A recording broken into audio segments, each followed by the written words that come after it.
Hey everyone, welcome to today's explainer. We're jumping straight into a massive global shift right now. How digital currency is basically solving the slow, completely overpriced reality of international money transfers. It's a huge structural change to how value moves around the world. So let's dive into exactly how this tech works. Okay, let's actually put you right in the shoes of a migrant worker for a second. Imagine you're working abroad, you've earned your paycheck, and you urgently need to send, say, $200 back home to your family. So you go down to a traditional money transfer office. But how much actually arrives? Well, after those flat fees, the hidden exchange rate markups, and processing charges, which honestly can feel a bit like highway robbery, your family receives way less than that initial $200. It's just a system built on a ton of emotional and financial friction. And this number right here brilliantly illustrates the true human cost of all those fees, $1,200.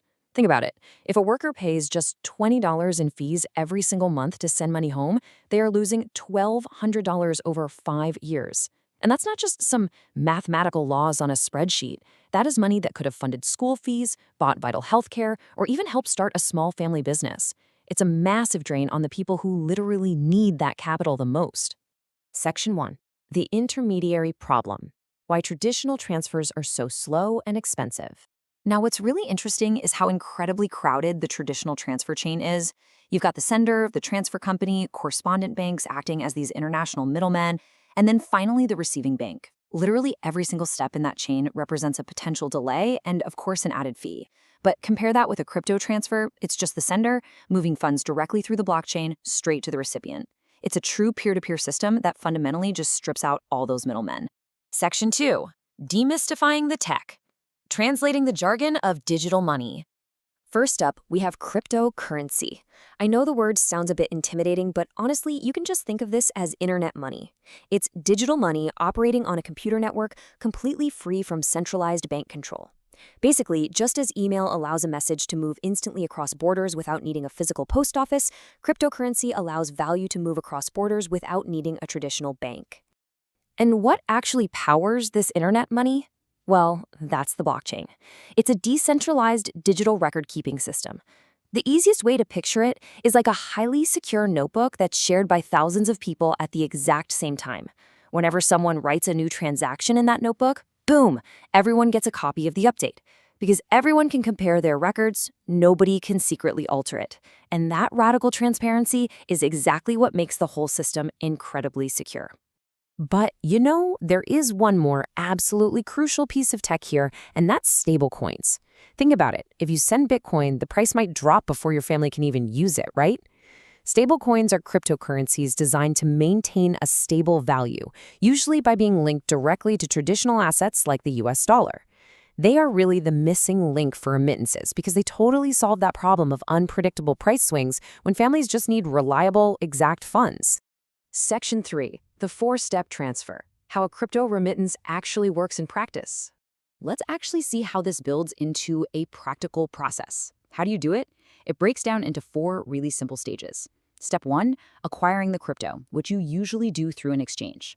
Step 2, sending it via a wallet address. And by the way, a wallet address functions pretty much exactly like a normal bank account number, just without the physical bank building.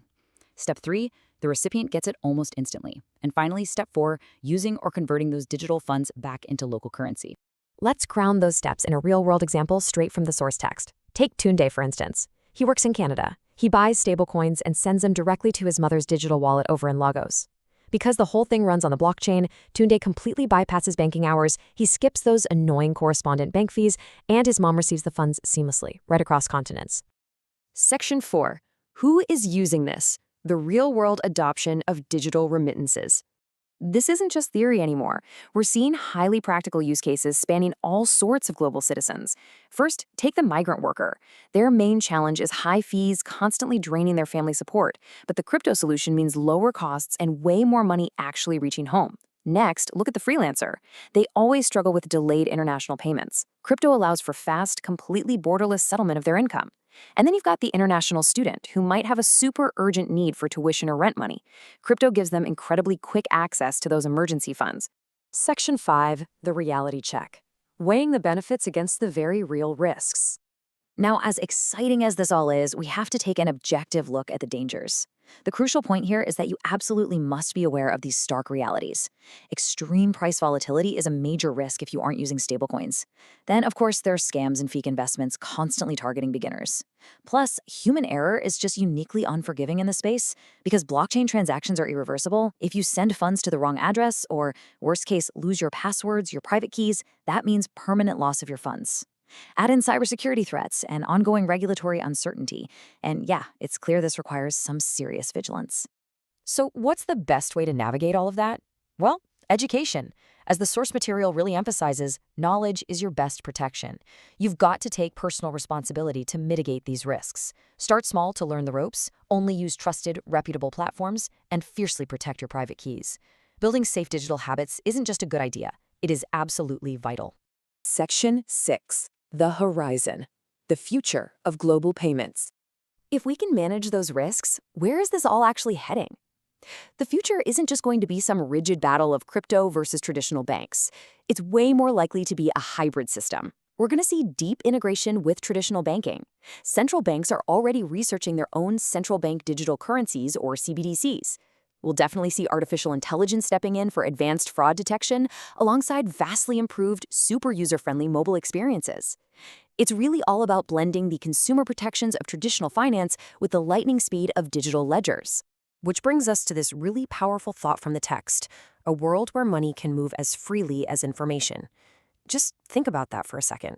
Right now, we send emails, photos, and ideas across the globe instantly and for free. Why on earth shouldn't our hard-earned value move exactly the same way? Imagine the true impact of financial borderlessness on families, small businesses, and global economies. The tech is already here, and it is actively transforming our reality. So how do you think seamless, instant global money will change your own future? Keep exploring, keep learning, and we'll see you in the next explainer.